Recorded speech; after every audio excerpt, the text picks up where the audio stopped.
A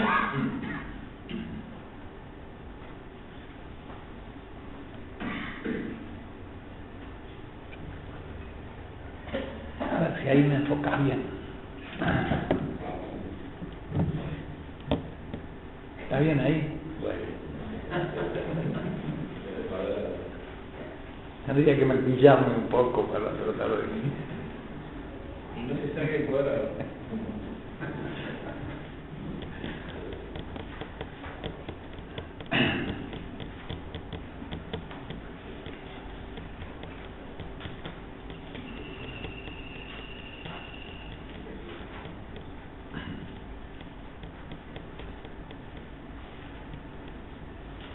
Cuando lo edites, saca la tos y todas esas cosas, la ronquera, y que le mejore la voz. Gata de bendición.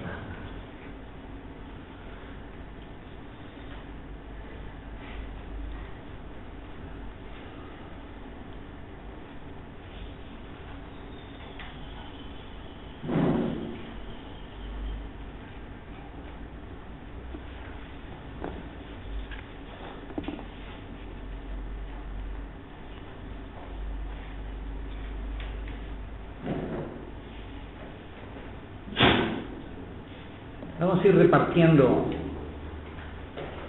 si me hacen el favor.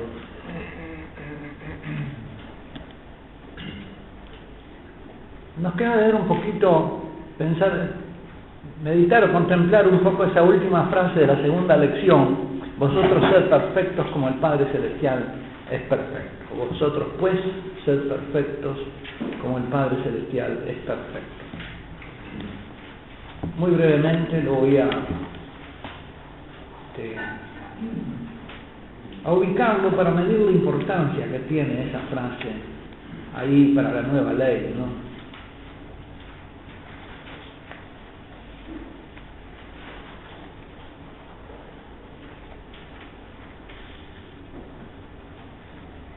Ahí voy a traer también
cuando le doy a los fieles algún retiro sobre el Sermón de la Montaña, entonces hacemos unos cantitos, cantamos, y un chico, una vez que lo di en Tucumán, un chico de Tucumán me hizo un cancionerito con cantos al Padre, ¿no? Cantos que tienen que ver con el Padre. Muchos de ellos de la formación carismática, pero yo suelo usar sobre todo el 1 y el 17, ven, sube a la montaña a recibir la ley del reino, ¿no? Y después, al final, yo soy la luz del mundo, no hay tinieblas contra mí, etc. Bueno, entonces, de repente les interesa tener como cantos al Padre.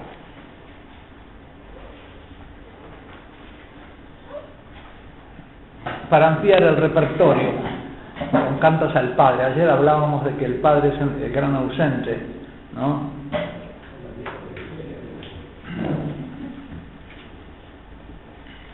Que lo pongamos en primer lugar en la atención.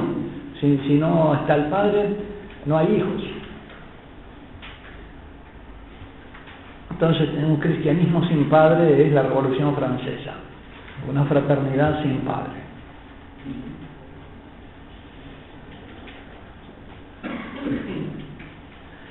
Y la confraternidad tiene que ser la confilialidad, ¿no? Se nutre de la confilialidad. Si queremos fomentar la fraternidad, tenemos que fomentar la filialidad. De ahí nace la fraternidad. Pero la Revolución Francesa no es una revolución, Cristo no, Dios sí. Una fraternidad sin padre es la Revolución Francesa. Porque la idea, me parece que la Revolución Francesa suele decir que dejaron de lado a Cristo, dijeron Dios sí, el teísmo teísmo, digamos. La idea fundamental de la Revolución Francesa. Claro, me parece que rechazaron a Cristo, se quedaron con el Dios del teísmo, me parece. Y hablan de la fraternidad, pero sin padre, no hay padre. Eso es una mentira. No hay padre, no hay padre. Y lo mismo todos los demás, ¿no?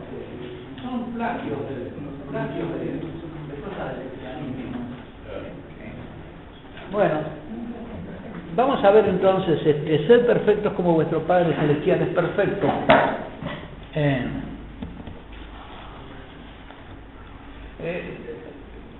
La primera parte se puede obviar porque es más bien para ejercicios cogieles. Lo que me interesaría es ver en la página 3, el número 5 en adelante, ser perfectos. Estipulación fundamental de la nueva alianza. ¿Qué es la estipulación fundamental en la alianza? Establece precisamente la relación entre Dios y el pueblo de Israel.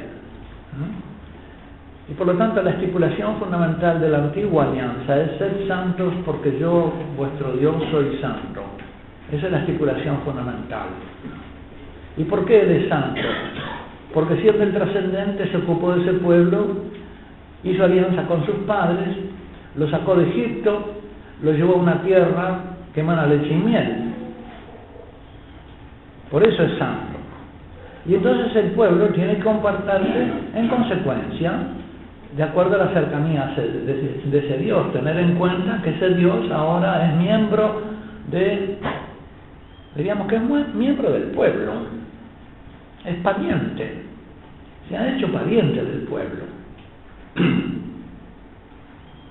Ya Dios aparece como pariente de la humanidad cuando le da mujer a Adán.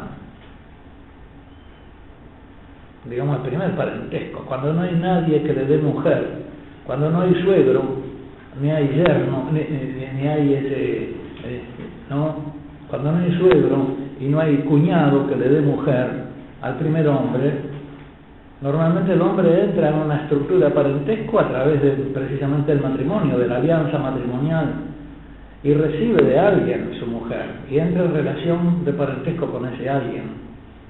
La revelación del Génesis es que precisamente el hombre, el ser humano nomás, desde el principio no solo tiene una relación religiosa con Dios, sino que tiene también una relación de parentesco con Dios.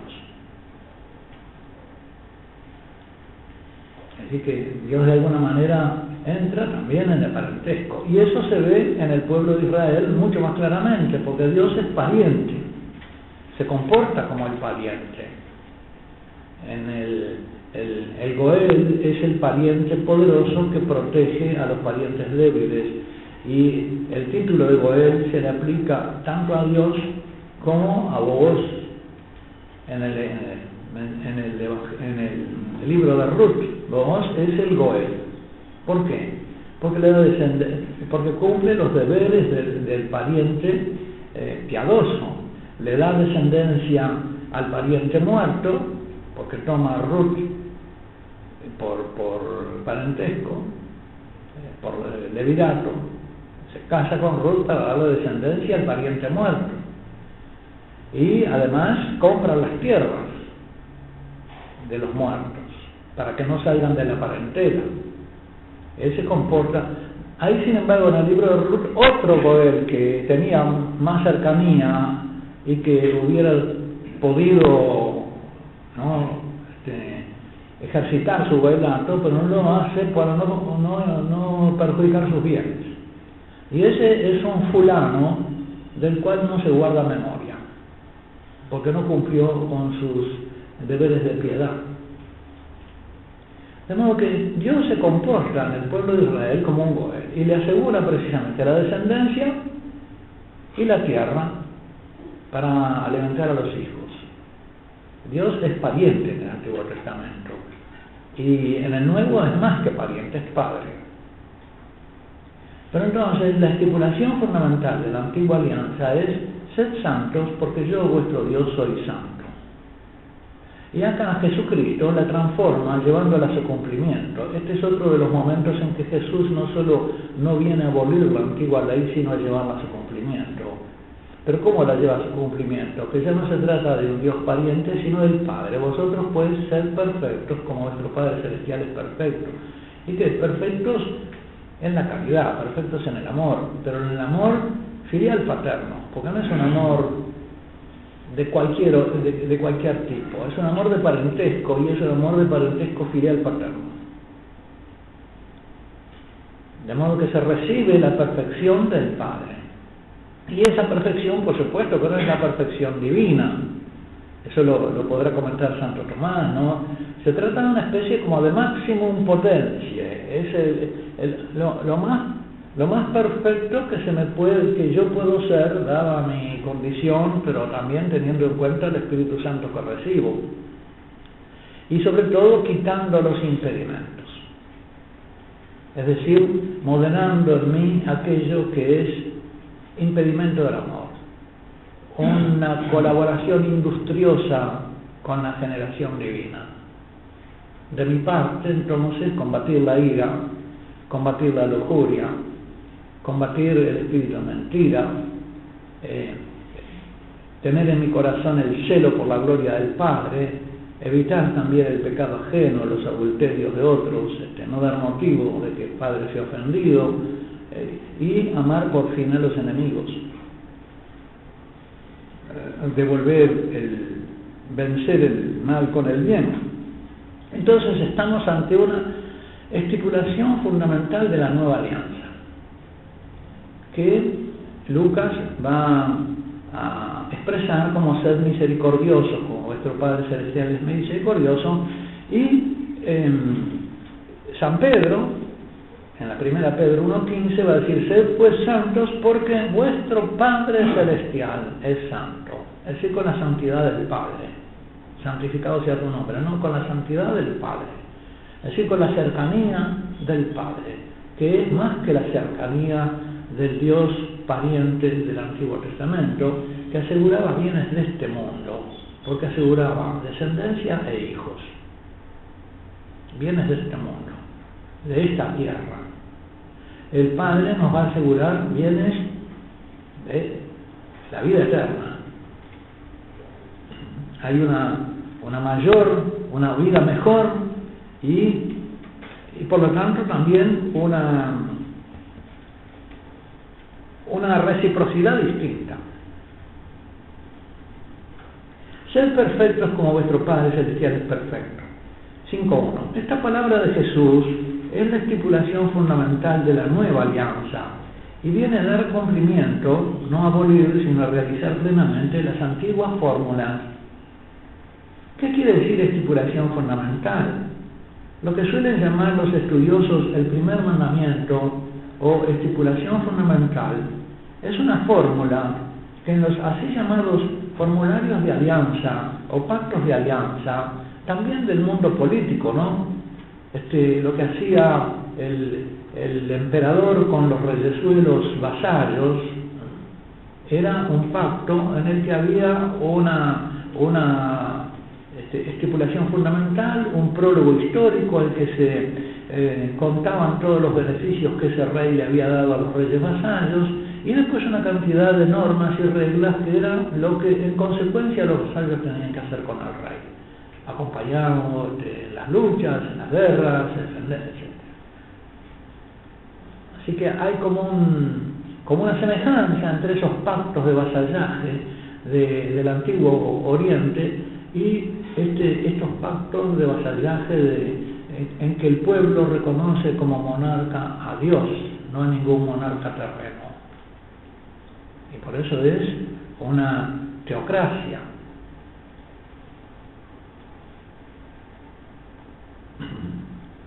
Dice, anula un prólogo histórico donde se narran los beneficios que Dios ha dado con la respuesta que se debe dar. Yo soy el Dios que os saqué de Egipto, portaos así y así, ¿no? Puesto que Dios ha hecho esto y esto por vosotros tenéis que hacer esto. 5.3. La estipulación fundamental de la alianza no impera todavía un hacer, sino un ser. Sed santos. Y después un hacer, que deriva del ser. El hacer vendrá después. Lo estipularán las cláusulas del decálogo. El hacer se sigue del ser, y sin ese respaldo de nada serviría. El ser, naturalmente, si es auténtico, se expresará y manifestará en acciones. Si es un ser que no es operativo, no es tal ser. Un ser del que derivará una conducta. La caridad necesariamente da obras. Si no da obras, es muerta. Pero las obras sin la caridad nada son. Así que ni la caridad sin obras, ni las obras sin caridad. Se exigen ambas cosas. 5.4. Pero el Señor podrá reprobar y rechazar como hipocresía y falsidad las obras que no broten de la disposición interior. Obediencia quiero y no sacrificios, apartad de mí esos sacrificios, son para mí como trapos sucios, no necesito yo vuestras comidas. Misericordia quiero y no sacrificios, harto estoy de vuestros holocaustos, no me sigáis ofreciendo sacrificios vanos, porque no hay fidelidad de alianza, entonces las obras nada son. Aunque yo dé mi cuerpo a las llamas y entregue todo lo que tengo a los pobres, y no es por caridad. 5.5. A los ojos de Dios es nada. 5.5. La respuesta amorosa de la criatura a las obras del amor de Dios se plantea, pues, en la estipulación fundamental del formulario de alianza a nivel del ser. Vosotros sed, pues, sed perfectos como vuestro Padre Celestial. Y en los mandamientos que siguen a la estipulación fundamental muestra lo que de ese modo de ser implica necesariamente a nivel de lograr. Si sois, entonces actuad así. Sed pues santos, porque el Señor vuestro Dios es santo. Leemos en el Levítico. Pedro toma esa estipulación fundamental y la cristianiza, poniendo en el nombre del Padre en lugar del nombre de Dios. Hay una revelación nueva de Dios. Sed pues santos porque vuestro Padre Celestial es santo. Sed pues perfectos como vuestro Padre Celestial es perfecto, Mateo. Sed pues misericordiosos como vuestro Padre Celestial es misericordioso. 3 versiones neotestamentarias de esa estipulación fundamental de la nueva alianza. 6. La fuerza de un pues. Sed pues perfectos. Estote ergo perfecti. En griego el alude a lo que se ha hecho por nosotros. Y eso, en la nueva alianza, es la relación con el Hijo, que nos ha permitido entrar en la condición filial. Si Dios os ha hecho hijos, entonces comportaos como hijos. Si vuestro Padre es perfecto, vosotros reflejad esa perfección. Él es perfecto en el amor. Entonces se trata de la caridad. Lo que está en esto es la caridad. Si pues sois hijos, sed perfectos, caritativos, como vuestro Padre. Entonces, el Hijo refleja al Padre. Yo diría que no hay una caridad propia del Hijo, sino que del Hijo brilla la caridad del Padre, refleja la caridad del Padre. Y por lo tanto nosotros también, lo que debe reflejarse es la caridad paterna. En todo cristiano hay un reflejo de esa caridad del Padre, porque esa es la fuente, que pasa a través del Hijo, Jesucristo, pero también a través de los miembros de su cuerpo. Una misma caridad, pero es la del Padre. La perfección es derivada de la del Padre. El amor verdadero en el cuerpo es derivado del Padre. Vosotros, pues, perfectos en la caridad, misericordiosos, ¿no? 6.2. Esta estipulación expresa y rige el ser filial, un ser que se manifiesta en nuevas actitudes que superan la justicia de escribas y fariseos mediante la instauración de una justicia filial. Si vuestra justicia no es mayor que la de los escribas y fariseos, no entraréis en el reino de los cielos, es decir, en la condición filial. Estamos como tocando estas expresiones que son como la trama sobre la que se construye el Sermón de la Montaña, ¿no? Vemos cómo se van encontrando estas expresiones a lo largo del sermón, cómo se va retejiendo. 6.4. Esta perfección, por lo tanto, es una perfección de la justicia, y la justicia tiene que ver con la caridad, con las obras gratas a Dios. 6.4. Si queremos ser hechos hijos por vía de generación, engendrados como hijos, porque no somos facturados como en una fábrica, sino engendrados por comunicación de vida y por semejanza, transmisión de la semejanza. Recibir el don que se nos hace, si queremos serlo, debemos reflejar la perfección del Padre. Esta es la nueva justicia filial, que no viene a abolir la ley y los profetas, sino a darle cumplimiento, pero viene a exigir la sanación de las imperfecciones de la caridad, de aquellas cosas que impiden la caridad: la ira, la lujuria, la mentira, el rencor. 6.5.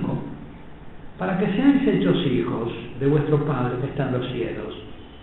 Opos geneste huioi, tu patro Simón. Para el geneste, opos geneste, para que seáis hechos. Conjuntivo listo de gignomai, que es ser hecho, venir a ser, y que está emparentado con el gignomai, que es ser engendrado. 6.6. Jesús había dicho que no venía a abolir la ley, sino a darle su cumplimiento, que si la justicia de los discípulos no era más plena que la de los escribas y fariseos, no entrarían al reino de los cielos. Pues bien, acá está el retrato, el identikit de la justicia filial, que es la imitación de la justicia del Padre, de la caridad filial, que es el reflejo, no la imitación, sino, mejor todavía, el reflejo por generación, la comunicación de la imagen.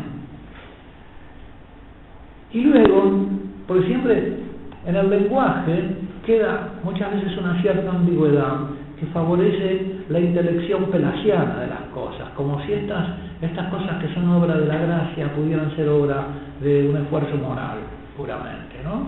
Entonces, siempre hay que estar corrigiendo esto para que no se entienda, porque tenemos una inclinación, ¿no? Estamos escorados hacia lo pelagiano.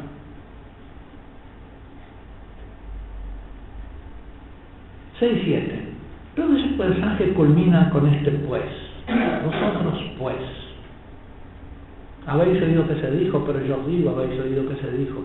Y cada uno de esos plantea una exigencia, ¿no? Del dominio de la ira, del dominio de la lujuria, de arrancar el ojo, de cortarse la mano. Implica un sacrificio también, sacrificar en lo que nosotros hay de carne para que triunfe lo que hay de espíritu. Hay que matar al animal. Y por eso, especialmente el varón, y por eso es sacrificio, es sacrificador, es sacerdotal. Sobre todo el varón tiene que matar en sí lo instintivo, porque es aquel en quien lo instintivo está más desordenado contra la razón, ¿no? En la mujer lo lo instintivo no está tan desordenado contra la razón, no está tan corrompido.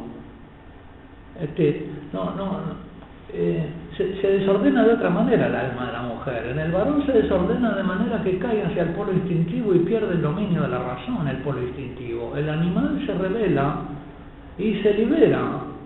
Y después no se le puede poner el bozal ni el cabresto, porque no hay manera de agarrar al potro.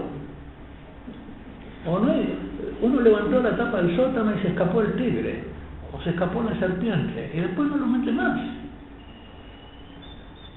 Eso nos pasa a los varones. Y por eso los varones tenemos que sacrificar las pasiones. Hasta los esposos tienen que sacrificar. Los esposos cristianos tienen que aprender que el matrimonio no es un tenedor libre de sexo. Y lo tienen que aprender después en la práctica, porque la misma mujer se fastidia. A pesar de todos los anticonceptivos que hacen que la mujer se desinterese de la disciplina de la castidad en el varón, a pesar de todo eso, a la mujer al fin, el varón, le resulta cargoso. ¿Por qué? Porque no ha aprendido a sacrificar. Dice Allers, el psicólogo católico alemán, que ¿cuál es el rol del instinto en el amor? Dice, el instinto ofrece la materia del sacrificio en el amor. Porque en el amor hay que sacrificar. ¿Y cuál es la materia que se sacrifica en el amor? Es instinto. Sobre todo en el varón. Porque en él lo que se desordena, lo que se separa de la donación amorosa es la sexualidad, precisamente. Su sexualidad se despersonaliza, se hace instintiva y animal, no así en la mujer, donde la donación afectiva va, digamos, y la donación sexual están armónicamente unidas. En el varón no, en el varón la sexualidad se despersonaliza.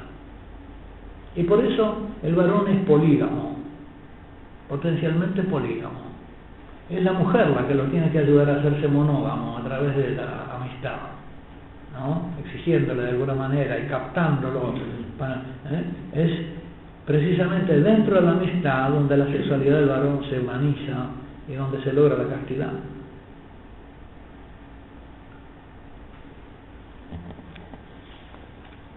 Pero es eso, ¿no? Hay que sacrificar. Y por eso las mujeres no pueden ser sacerdotes, no deben ser. Lo propio del sacerdote es sacrificar al animal. Es el varón el que tiene que sacrificar. Porque tiene que sacrificarse. Y por eso también nosotros, que estamos en el sacerdocio y somos sacrificadores, se exige de nosotros también el sacrificio de las pasiones. Porque eso pertenece a la perfección de nuestro sacerdocio. Si no matamos el animal en nosotros, y lo tenemos que, ¿no? También en lo venial tenemos que sacrificar. Tenemos que ser radicales en el sacrificio, ¿no? Y eso con la ayuda de la gracia, porque para nosotros como hijos de Adán es imposible, somos abdicadores por nacimiento. Bueno, pasamos a la tercera lección. La tercera lección, que es el centro del Sermón de la Montaña. Tu Padre que ve en lo secreto te dará vivir de cara al Padre. Si la primera lección presentaba, digamos, el esquema relacional padre-hijo y mostraba cómo el Padre bienaventuriza al Hijo y cómo el Hijo es Hijo dando gloria al Padre con sus obras, es, digamos, como el contexto relacional, el marco relacional. Y cómo Jesucristo como Hijo se presenta para perfeccionar la ley, llevándola a su cumplimiento mediante una justicia nueva, filial, que se manifiesta sobre todo en una exigencia mayor que va más allá de la ley antigua, hacia una santificación interior, con dominio de la ira, de la lujuria, ¿verdad? De quitar los impedimentos para llegar a una semejanza y reproducir mejor la imagen del Padre, y que la imagen de la santidad del Padre pasa a través de los hijos. Ahora Este sería el aspecto psicológico, la tercera lección. ¿Cómo es la psicología del hijo? Pero la psicología a nivel también de lo interpersonal. El tú principal, diría yo, del hijo es el padre. Siempre vivimos delante de un tú, dentro de nosotros, determinado nosotros, pero también de cara a un tú. A veces el tú puede ser yo mismo, ¿no? Pero, ¿quién es mi interlocutor principal? Para el hijo, el interlocutor principal es el padre. Y por lo tanto, esta lección pone toda la vida cristiana y toda la vida religiosa de cara al Padre, vivida de cara al Padre. En esta lección hay tres partes: la misericordia o la limosna, la oración y el ayuno, ¿no? Es como una especie de trípode. Son obras religiosas que también tienen los judíos y que también tienen los musulmanes, y la diferencia está precisamente que estas obras de misericordia, esta oración y este ayuno en el mundo cristiano se hacen de cara al Padre, pero además recibiéndose del Padre, porque va a ser el Padre el que me dé la misericordia, el Padre que me da la oración y el Padre que me da el orden de mis pasiones con el ayuno, el dominio de mis pasiones con el ayuno. De modo que aquí están los tres aspectos de la misericordia o del amor: el amor al prójimo como misericordia, el amor al Padre como oración y diálogo filial paterno, y el amor a mí mismo como dominio de mis pasiones, el ayuno. La capacidad de ser dueño de dominar al animal en mí. Y eso es la caridad del Padre. Domina en mí lo desordenado, lo que se había independizado del gobierno de la razón. Reinstala en mí el gobierno de una razón creyente, de una razón espiritual, de una razón filial. Si me hace el favor alguno de leer el texto, cuidar de no practicar. Sí, padre, puede leerlo. Cuidar de no practicar. Sin los títulos, sí. Cuidad de no practicar vuestra justicia delante de los hombres para ser vistos por ellos. De lo contrario, no tendréis recompensa de vuestro Padre que está en los cielos. Por tanto, cuando hagas limosna, no lo vayas trompeteando por delante como hacen los hipócritas en las sinagogas y por las calles, para ser honrados por los hombres. En verdad os digo que ya reciben su paga. Tú, en cambio, cuando hagas limosna, que no sepa tu mano izquierda lo que hace tu derecha. Así tu limosna quedará en secreto, y tu Padre que ve en lo secreto te dará de sí. Y cuando oréis, no seáis como los hipócritas que gustan de orar en las sinagogas y en las esquinas de las plazas, bien plantados para ser vistos de los hombres. En verdad os digo que ya reciben su paga. Pero en cambio, cuando vayas a orar, entra en tu aposento y después de cerrar la puerta, ora a tu Padre que está allí en lo secreto, y tu Padre que ve en lo secreto te dará de ti. Y al orar, no charles mucho, como los gentiles, que se figuran que por su palabrería van a ser escuchados. No seáis como ellos, porque vuestro Padre sabe lo que necesitáis antes de pedírselo. Vosotros pues orad así: Padre nuestro que estás en los cielos, santificado sea tu nombre. Venga tu reino, hágase tu voluntad, así en la tierra como en el cielo. Nuestro pan cotidiano, dánosle hoy, y perdónanos nuestras deudas, así como nosotros hemos perdonado a nuestros deudores. Y no nos dejes entrar en tentación, mas líbranos del malo. Pues si vosotros perdonáis a los hombres sus ofensas, os perdonarán también a vosotros vuestro Padre Celestial. Pero si no perdonáis a los hombres, tampoco vuestro Padre perdonará vuestras ofensas. Cuando ayunéis, no pongáis cara triste, como los hipócritas, que desfiguran su rostro para que los hombres vean que ayunan. En verdad os digo que ya reciben su paga. Pero en cambio, cuando ayunes, perfuma tu cabeza y lava tu rostro, para que tu ayuno sea visto, no por los hombres, sino por tu Padre que está allí en lo secreto. Y tu Padre que ve en lo secreto te dará de sí. Bien, bueno, como ven la estructura de esta tercera lección, la central del Sermón de la Montaña, es bien clara. Es una estructura tripartita con una especie de breve prólogo que vuelve sobre el tema de la justicia. Es una característica de la justicia filial, una nueva característica de la justicia filial, que se hace no para ser vista por los hombres, es decir, se hace en lo secreto y se hace de cara al Padre. De modo que toda la vida filial, toda la actividad filial es de cara al Padre, y además el Padre le da al Hijo la misericordia, la oración y el ayuno. Eso es que se recibe en todas las obras del Padre. Por eso yo he tenido cuidado de traducir, en vez de te recompensará, como traducen normalmente las versiones, traducir te dará de sí. El verbo apodidomi, que es dar desde, es que el Padre te da de sí. No es que te da una recompensa aparte, no sé, el cielo como recompensa, o porque no es el Padre, no. Te da de sí. ¿Qué te da de sí?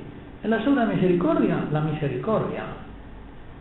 En la oración, el diálogo filial paterno, los deseos del Hijo que imprimen tu corazón. Y en el ayuno, el dominio de ti mismo, de tus pasiones, del desorden, la implantación de una racionalidad en tu vida, ese dominio de sí mismo. Entonces, les voy a repartir ahora esta otra hojita. Padre, ¿puedo hacer una pregunta? Sí, ¿cómo no, Padre? Del Padre Nuestro, por ejemplo, donde dice hágase tu voluntad así en la tierra como en el cielo. En latín dice sicut in cielo et in terra. Sí. En griego usa el mismo orden. Así en el cielo como en la tierra. Claro. Bueno, capaz que yo me equivoqué. No digo que se equivocó. Digo que nosotros siempre lo hacemos en la tierra como en el cielo. Sí, pero acá dice así en la tierra como en el cielo. No sé cómo es Pero no, siempre lo traducimos en la tierra como en el cielo. Tendría que fijarme ahora en el griego. griego. Como está en latín el cielo primero, como que la figura de, digamos, la voluntad que se hace en el cielo, nosotros la hagamos acá en la tierra. No le sé responder para eso. Tendría que fijarme en el griego, en el latín y ver. Sí, y le agradezco porque me voy a fijar y voy a ver cómo está en el... no sé en las traducciones cómo está. Yo tomé un texto, después lo fui modificando, y capaz que algún detalle se me escapó, ¿no? Pero le agradezco la observación porque me voy a fijar.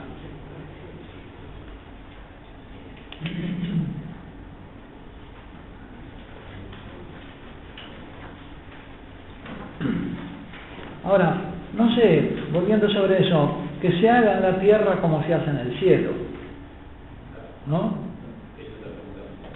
Claro, porque, o sea, como en el cielo se adora a Dios, así también nosotros lo hagamos acá en la tierra. Claro, así en la tierra como en el cielo.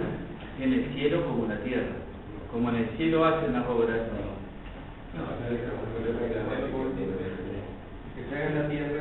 Que se haga así en la tierra, que se haga así en la tierra como se hace en el cielo. ¿No? Se puede alterar el orden en la expresión, pero sí, yo creo que viendo así, yo creo que eso respeta lo que usted dice, que es el cielo es el modelo, ¿no? Así en la tierra. No, ¿estoy entendiendo su pregunta o quizá no la entendí desde el principio? La dificultad, no sé si la entiendo. ¿Era esa la dificultad?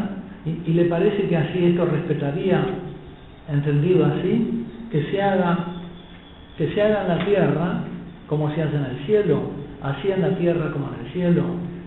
Nosotros pensamos al revés, que pedimos a Dios que Él haga como nosotros queremos en la tierra.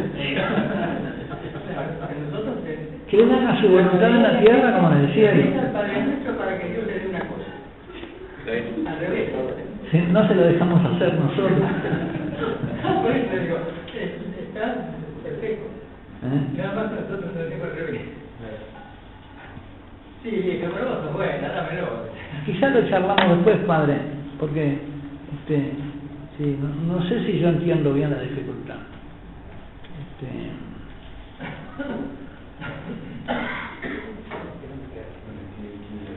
A ver, voy a buscar la hojita esa, la que les acabo de repartir.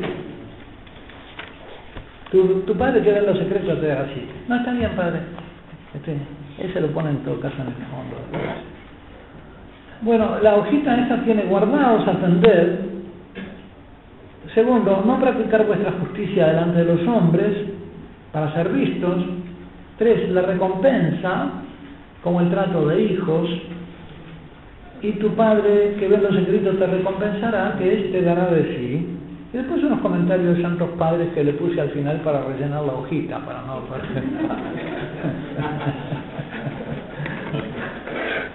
hay que aprovechar. Pero son buenos, son buenos, son lindos. Primero el guardaos, el cuidaos, proségete, tener delante, tengan presente. Es una cuestión de atención, atiendan, proségete. Y es la advertencia, es un género que pertenece a la exhortación escatológica más bien, ¿no? En los discursos escatológicos Jesús dice, cuídense, vendrán otros diciendo yo soy, ¿no? Cuídense, guardaos, os llevarán a las sinagogas, etcétera. Es como advertencias para la vida cristiana, que tienen un sentido final y escatológico también, apuntan a la escatología. La advertencia es un género de exhortación pastoral y de consolación. Jesús hizo múltiples advertencias, etcétera, ¿no? Bueno, el tema de las advertencias no me detengo en él. 1.4. Una lectura atenta de estas advertencias permite entender que el peligro principal que amenaza y contra el que se pone en guardia es el recibir daño en la condición filial, en el dejar de ser hijo, en perjudicar el vínculo religioso filial paterno. Eso es lo que hay que proteger. Eso es lo que hay que procurar, buscar primero el reino de Dios y su justicia, y guárdense de que esto sea, porque a eso va a apuntar toda tentación. Si eres el Hijo de Dios, dile a estas piedras que se conviertan en panes. Si eres el Hijo de Dios, lo que apunta a la tentación es siempre a destruir el vínculo filial paterno. Y por eso, no nos dejes caer en la tentación, en realidad no nos dejes entrar en la tentación. Porque el caer en la tentación nosotros lo entendemos, y esa expresión la entienden nuestros fieles y la entendemos generalmente nosotros: guárdanos de todo pecado, no nos dejes caer en las tentaciones, cualquiera que sea. Pero no, es entrar en la tentación, es salir de la condición filial, es un entrar y salir. Está muy bien explicado por Sabugal en un libro que tiene muy lindo, que es una especie de el agustino romano, es español, está en Roma, el padre Sabugal tiene un libro, Abba Padre, que es como una especie de enciclopedia sobre el Padre Nuestro, y él hace notar eso, que lo que dice el Evangelio es entrar en la tentación. Y es una tentación tal que si yo entro en ella, solo puedo entrar en la tentación saliendo de mi condición filial. Es decir, me saca de la condición filial. Me disloca, ¿no? Me cambia de lugar. Y por lo tanto, la tentación es la que puede ser una tentación chiquita, pero yo dejo de ser hijo al entrar en ella. ¿Por qué? Porque me salgo, pierdo de vista al Padre. Y lo que tiene lo venial, muchas veces, la peligrosidad de lo venial, es que al no hacer caso de lo pequeño, yo pierdo de vista al Padre, como algo desagradable al Padre. Y si yo me despreocupo en lo pequeño de lo que agrada o desagrada al Padre, no importa que sea pequeño, lo que importa es que pierdo de vista al Padre y al beneplácito del Padre. Y por eso el fervor de la vida cristiana va a estar en el cuidado de lo pequeño, de lo venial, ¿no? De la materia venial, que sin ser voluntariamente grave la cosa, sin embargo, me distrae de mi vínculo filial con el Padre y de lo que agrada al Padre. Y por lo tanto, el fervor es el celo por lo que el Padre quiere. Si yo me descuido en lo pequeño, voy a ir. Pero eso se comprende, toda esa doctrina moral acerca de la distinción de pecado mortal y de pecado venial que le costó a San Ignacio la Inquisición, ¿no? Una investigación de la Inquisición, cómo él distinguía entre pecado venial y mortal si no tenía estudios. Todo eso se comprende muy claramente a la luz de esta visión de que lo que me distrae de mi relación con el Padre, aunque en la materia en la materia moral sea leve, venial, en lo religioso es grave, porque me aparta de vivir de cara al Padre. Me perjudica gravemente. Guardaos entonces de qué? De no practicar vuestra justicia delante de los hombres para ser vistos vosotros por ellos. En todas las advertencias evangélicas, el peligro contra el que advierten Jesús o los apóstoles es el peligro de dejar de ser hijo, de salir de la condición filial, de entrar en la tentación, es decir, desafiliarse.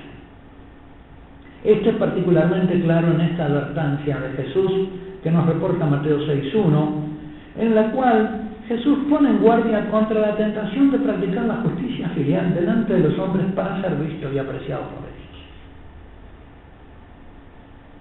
Esta tentación o peligro consiste en exponerse uno mismo, a sí mismo, para ser visto, en vez de procurarse que sea conocido el Padre, que es la fuente de todas las obras filiales.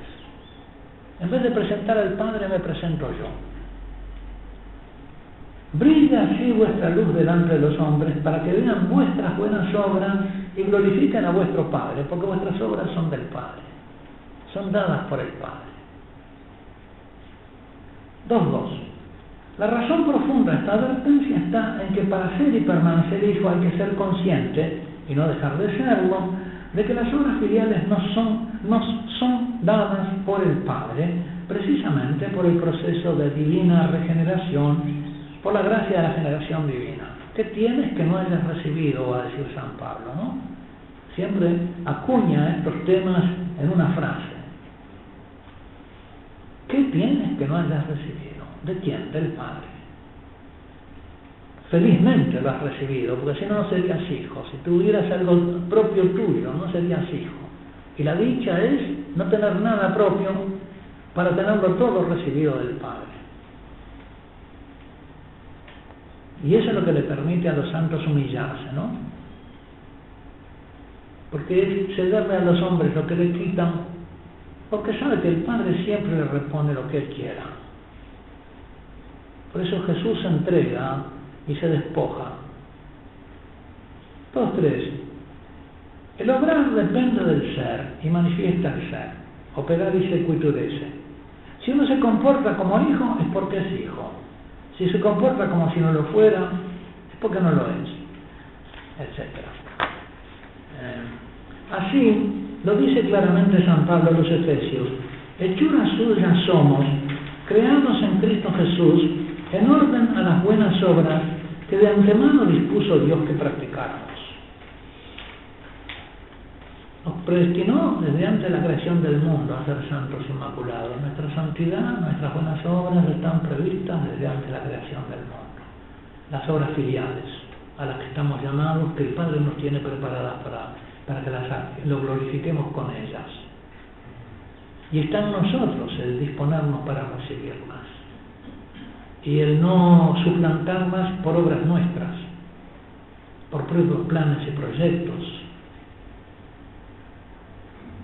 Dios es quien obra en vosotros el querer y el obrar como bien le parece, dice Pablo. Dios es el que obra, el querer y el obrar. Si tengo un buen deseo, el Padre me lo dio. Si obro según ese buen deseo, es del Padre. Pues, ¿quién es el que te distingue? ¿Qué tienes que no lo hayas recibido?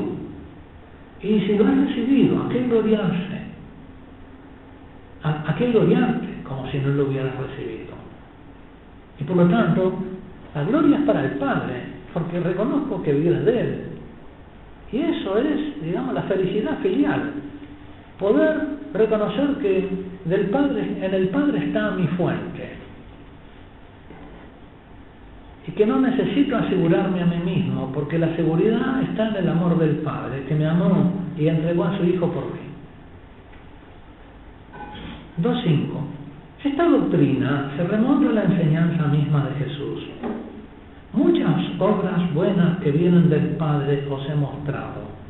¿Por cuál de esas obras queréis apedrearme? El Padre que permanece en mí es el que realiza las obras.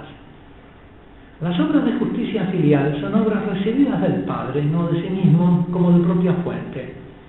Pertenecen al Padre y Él merece ser reconocido como la fuente de ellas y ser por ellas estimado, alabado y glorificado. 2.8.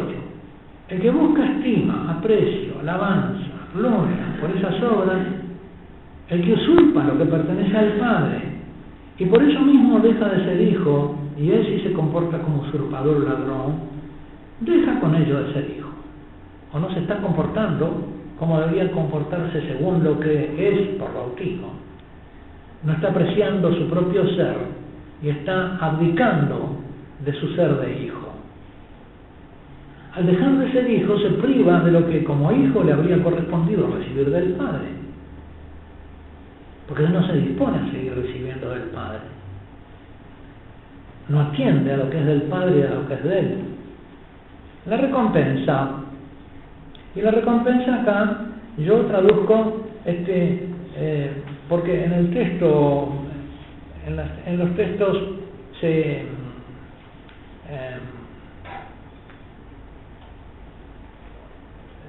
suele hablar de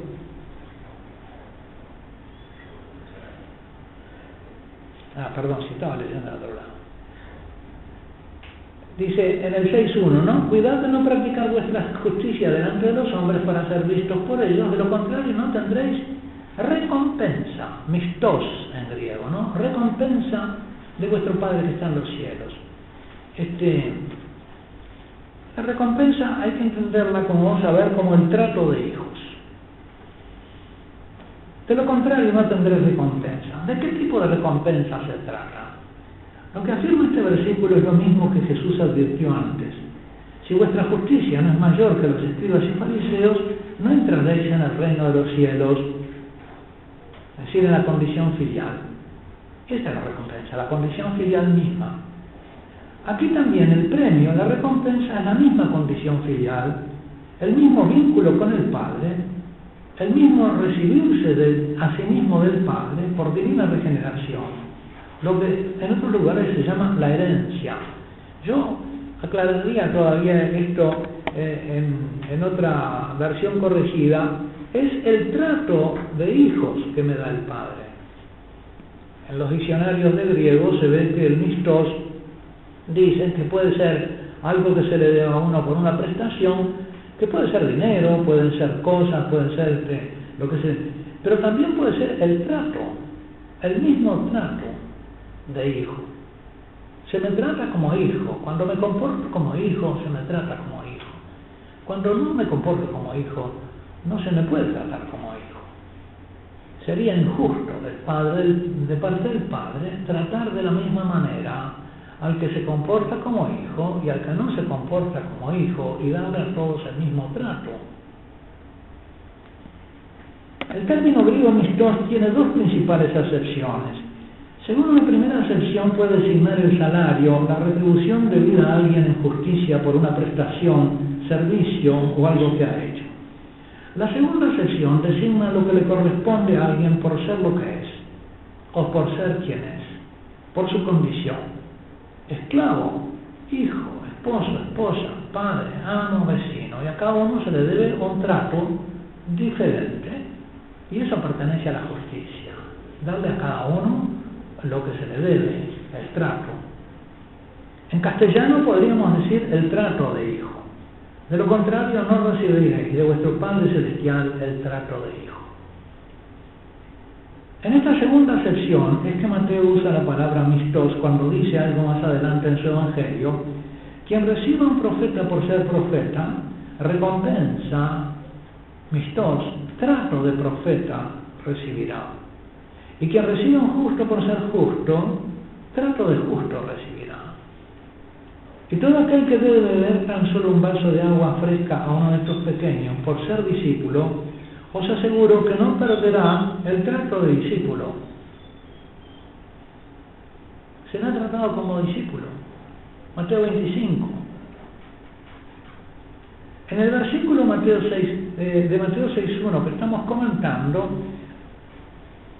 ahí sobre ese la recompensa, mistos, que Dios da a sus hijos por ser hijos, por su condición de hijos, no es otra cosa que el mismo trato de hijo. Si alguien no lo es, y si no se comporta como tal, no lo es. No es acreedor a ser tratado como si fuese hijo. 3.4. Quien de la práctica de la justicia filial busca gloria para sí mismo, muestra no ser hijo, porque está arrebatando la gloria del Padre. Está usurpando una gloria, muestra estar fuera del vínculo filial, o vivir fuera de él, ¿no?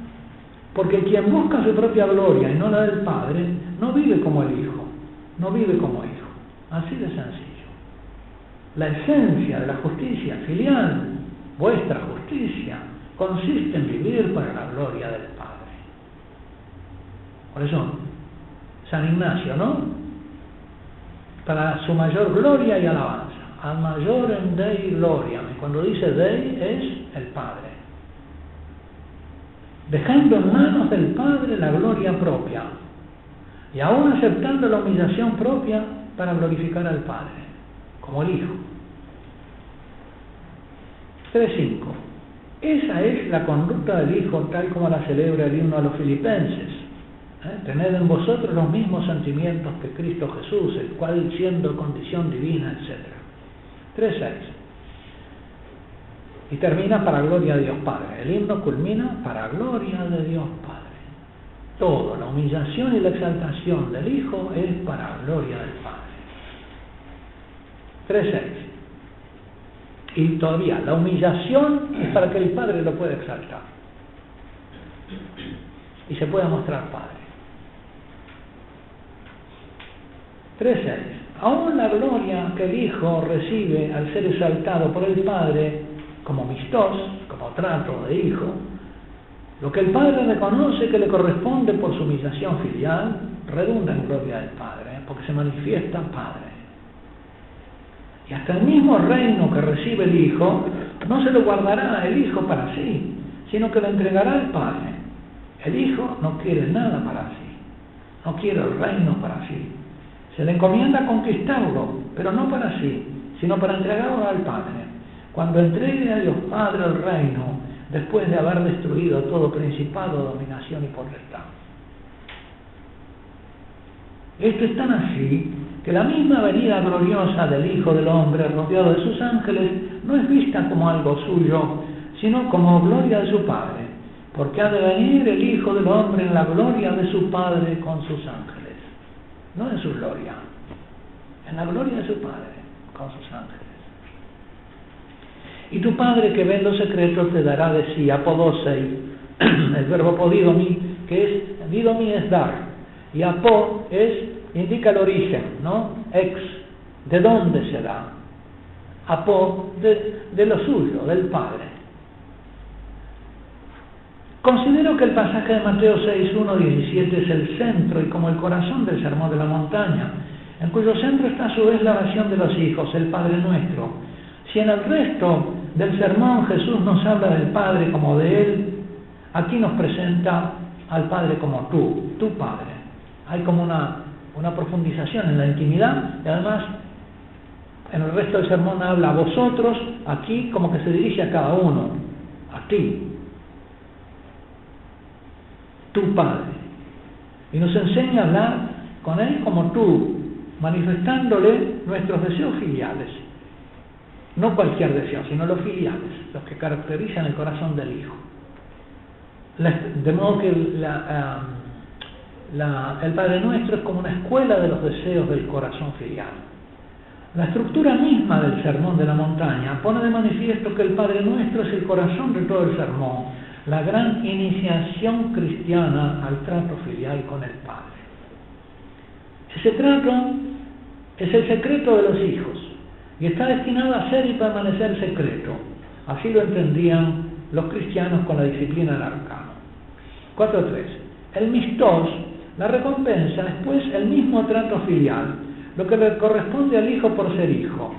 La herencia, esta confiada intimidad de trato con el Padre, esta inmersión bautismal en un tú a tú, paterno-filial y filial-paterno. Por eso, vivir de cara al Padre me parece un título adecuado para designar esta lección central del Sermón de la Montaña.